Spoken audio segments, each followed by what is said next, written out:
Olá! Hoje, sexta-feira, 2 de agosto, prepara o teu cafezinho, vamos juntos para mais um dia de Café com Lexio.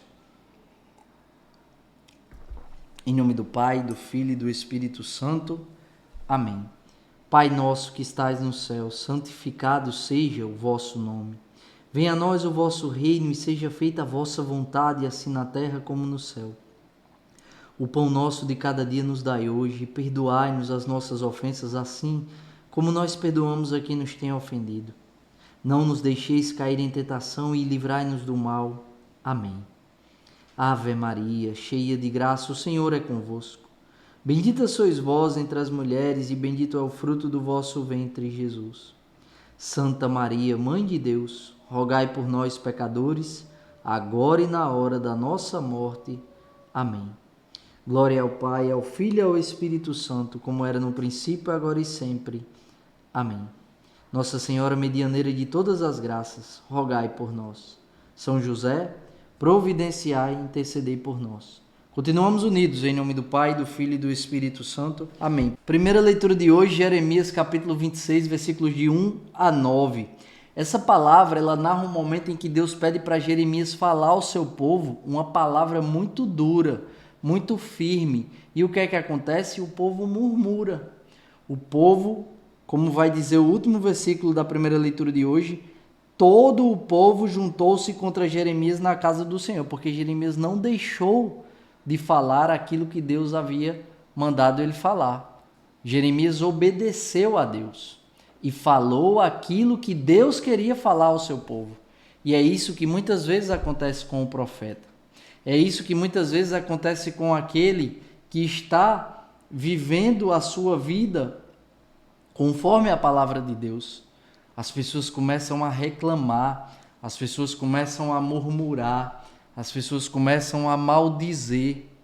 E isso não pode servir para nós como um desânimo, mas de fato deve ser para nós a certeza, o sinal de que a palavra de Deus está fazendo a diferença na nossa vida. Porque quando nós começamos a viver a palavra de Deus de modo autêntico, o que é que acontece?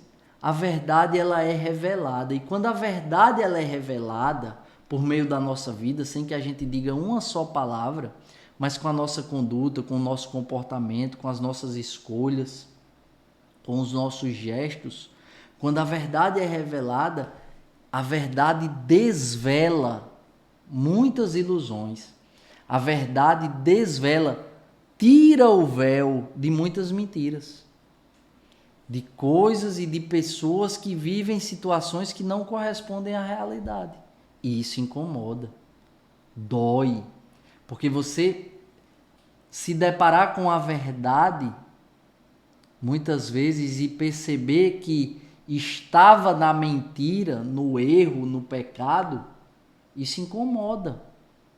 E a reação mais natural é o murmúrio, é a reclamação. Quantas vezes num diálogo difícil, é difícil a gente dizer, olha, desculpa, eu errei, sem se justificar.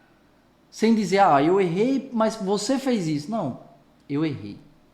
Difícil, porque a gente sempre quer justificar o nosso erro, transferindo a responsabilidade para o erro do outro ou para uma circunstância desfavorável.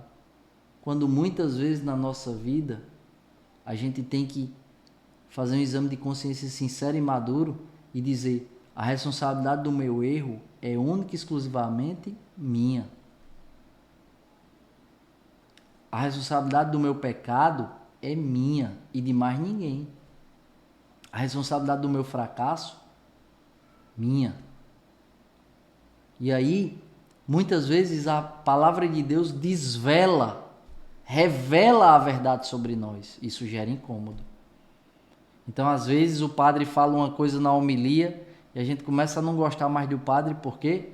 Porque aquela verdade revelada feriu a mentira que habita em nós. Isso gera uma reação. A gente muitas vezes quer adequar a palavra ao nosso jeito de viver. E não é assim. A nossa vida, como um vaso na mão de um oleiro, é que deve ser conformada à palavra de Deus, não o contrário. Peçamos ao Espírito Santo a graça de fugir dessa tentação, de querer adequar a palavra de Deus aos nossos pecados, aos nossos maus hábitos. Mas fazer o movimento contrário, adequar a nossa vida e a nossa conduta à palavra de Deus, conformar a nossa vida à palavra de Deus. O evangelho de hoje é aquele evangelho, está em Mateus capítulo 13, versículos 54 a 58, onde muitas pessoas não valorizam o discurso de Jesus, os ensinamentos de Jesus, e Jesus diz, reage diante disso. Um profeta só não é estimado em sua própria pátria e em sua família. E aí vai contar que Jesus não fez ali muitos milagres na sua própria terra, porque eles não tinham fé. Quantas vezes a gente não bota fé em quem está do nosso lado, Quantas vezes a gente não dá credibilidade e não bota fé em quem é da nossa comunidade, do nosso grupo de oração, da nossa paróquia. A gente se encanta, a gente fica maravilhado, com aquilo que Deus faz na vida daqueles que estão longe, Muitas vezes que a gente vê na televisão, vê na rede social, vê nos shows de evangelização, mas às vezes Deus está falando profundamente, de um modo muito assertivo, por meio do ministério de quem está do nosso lado, por meio da vida de quem está do nosso lado, e a nossa atenção não está nessas pessoas e, portanto, a gente não consegue enxergar os sinais e as palavras que Deus tem para nos revelar por meio daquelas pessoas que convivem conosco. O evangelho de hoje vem nos ensinar isso. É preciso que a gente tenha um coração dócil para ouvir quem está do nosso lado, para aprender com quem está do nosso lado. É importante que a gente perceba o quanto Deus nos fala por meio daquelas pessoas que Deus confiou a vocação ao nosso lado. As pessoas da nossa família que buscam as mesmas coisas que nós, as pessoas do movimento que você participa, da paróquia que você participa, da comunidade que você participa. Deus está falando. E é preciso que a gente tenha um coração dócil, um coração atento, um olhar atento, ouvidos abertos. Porque muitas vezes a gente quer que Deus fale de um modo extraordinário por meio daquela pessoa famosa, daquela pessoa que tem uma grande retórica, oratória, um grande reconhecimento. Mas Deus decide falar através do irmão que está do nosso lado. E às vezes a gente não vai escutar porque a gente tem esse olhar viciado de não valorizar quem caminha junto conosco, quem está na mesma trincheira que a gente. A gente valoriza demais quem está longe e desvaloriza muito quem está perto. Isso não é um privilégio meu ou de quem quer que seja. O próprio Jesus sofreu isso na pele. E é por isso que ele diz: um profeta só não é estimado em sua própria pátria e em sua família. E às vezes não é diferente com você. Você está passando por isso. Mas deixa eu te dizer, Deus precisa da tua vocação. Deus precisa do teu sim. Deus precisa que você corresponda a esse chamado. Porque eu tenho certeza que por causa da tua vida e do teu testemunho, o Senhor pode levar muitas almas para o céu. Basta que você tenha essa convicção de que Deus tem um chamado, uma missão própria e que esse mundo que gira e esse mundo que está ao teu redor é o mundo que Deus quer alcançar por meio da tua vida, da tua vocação, do teu apostolado.